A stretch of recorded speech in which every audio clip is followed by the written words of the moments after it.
Hello and welcome. Let's review for the Unit 2 Test 1, which is solving equations, two-step and multi-step equations. If we take a look at the review, this is what we have on there. I'm going to just work through these so that you can see you might actually be working a little bit differently, and that's fine. As long as we end up with the same answer at the end and it's mathematically sound, it's not a problem. I would make sure that I know how to solve these because I do want you to be showing your work on the test that we have on Wednesday. All right, so number one, our goal for solving is always to get x by itself, or the variable isolated. And so over here, it's on the right-hand side. It's located on this side. And so negative 3x minus 6 equals 24. If you really wanted to switch that around, you could. Otherwise, we're just going to get rid of the, if I take a look at what's happening to x, I'm multiplying by 3 and I'm subtracting 6. So that's what's happening. And multiplying by negative 3 and then subtracting 6. So the opposite, I should add 6 and then divide by negative 3. So if I add 6 to both sides, I have 30 equals negative 3x. And then if I divide by negative 3, keeping track of all my signs, that's going to be important, negative 10 equals x. And remember, I could check it by plugging it in. Negative 3 times negative 10 is positive 30, minus 6 gives me 24. All right, so what's happening to x on number 2? We are dividing by 5, and then we are adding 10. So if I wanted to get rid of that, I should be doing the opposite by subtracting 10 and then multiplying by 5. So if I go back to that, I can subtract 10 from both sides. And I'd have still x over 5, or x divided by 5 equals, well, negative 15 minus 10 is negative 25. And it looks like, oh, it's going to be 5. No, because remember, we have to multiply by 5. So if I multiply by 5 here, those are gone. Multiply by 5, x is going to be equal to negative 125. All right, moving on. So now we have variables on both sides of the equation. I can have that, but what I need to do is eliminate one of them. And it doesn't matter which one. That is totally up to you. If you have one preference over the other, that's fine, as long as you keep track of signs and then end up with the same answer at the end. It shouldn't matter which way you go. What I would probably do is get rid of these negative 2x on this side. So I'm going to add 2x to both sides. And when I add 2x here, since it's negative and positive, those cancel. 4 equals 8x minus 92. So that if I add 92 to both sides, because now x is being multiplied by 8 and then subtracted by 92. So multiplied by 8, subtracted by 92. So I've got to do the opposite. So I'm adding 92. I have 96 equals 8x. I can divide by 8, and I end up with 12 equals x.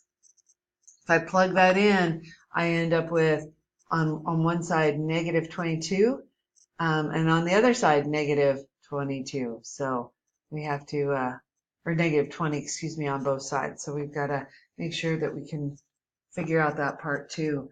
All right, on this one, I've got 5x on both sides, so I've got to eliminate. I'm going to take 5x away. Doesn't matter which way we go.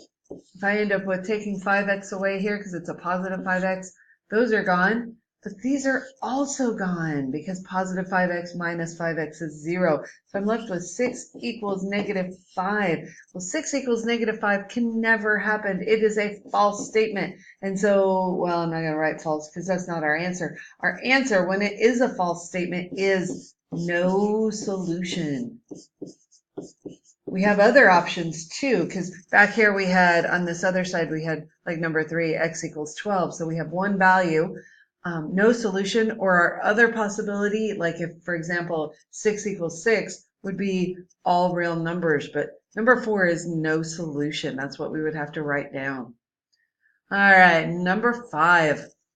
Again, we've got x's on both sides. I'm going to eliminate those. I think I'm going to eliminate the one on the right-hand side. So I'm going to subtract x from both sides.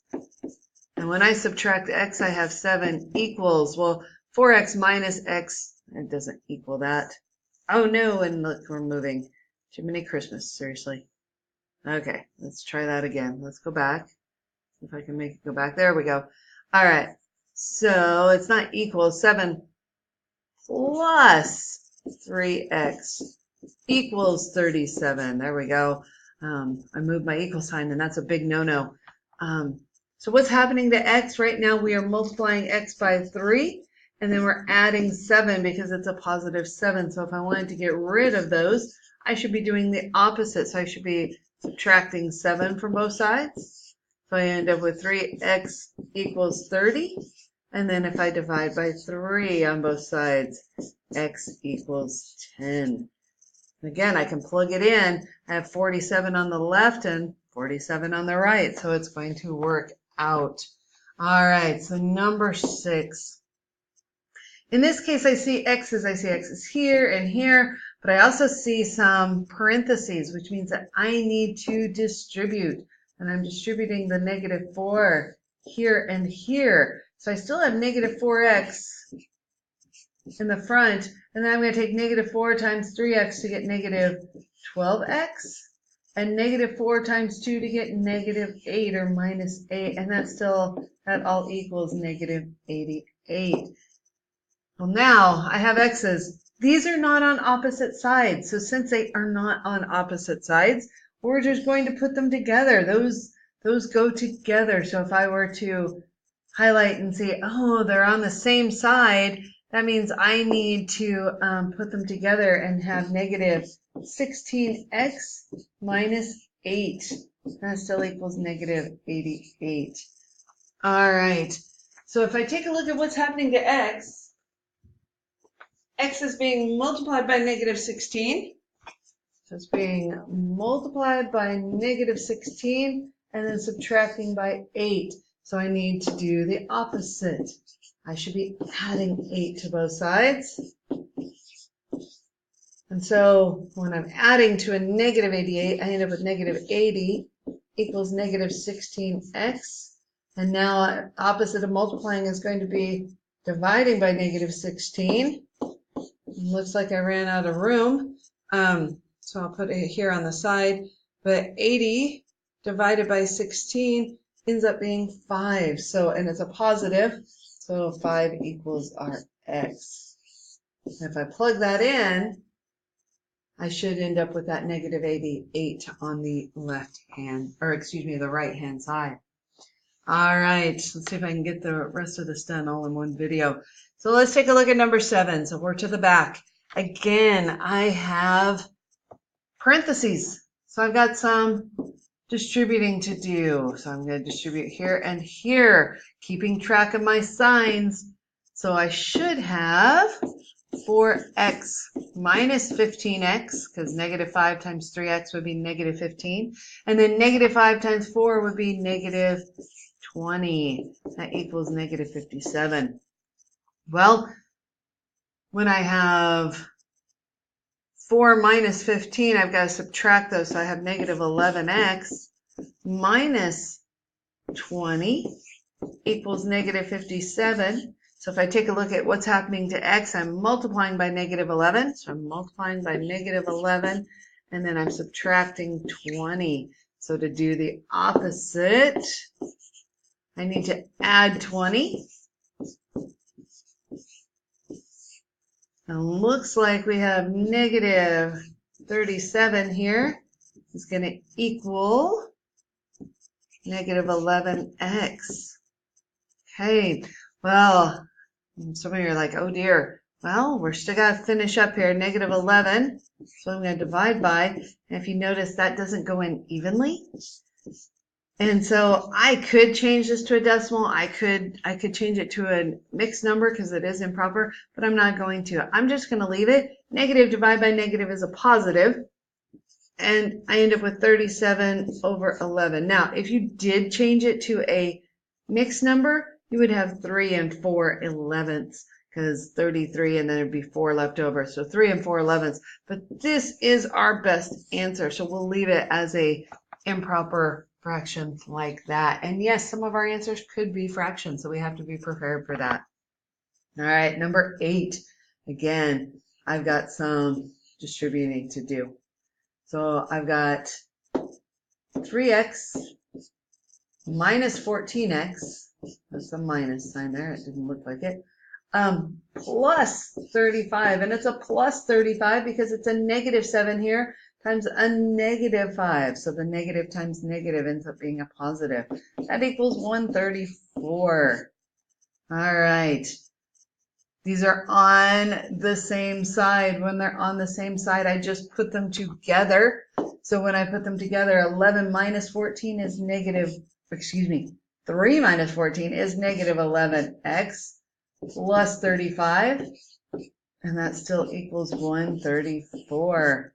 Well, what's happening to x? We are multiplying by negative 11. Whoa, I don't know where that came from and why that changed, but we are multiplying by negative 11, and we are adding 35.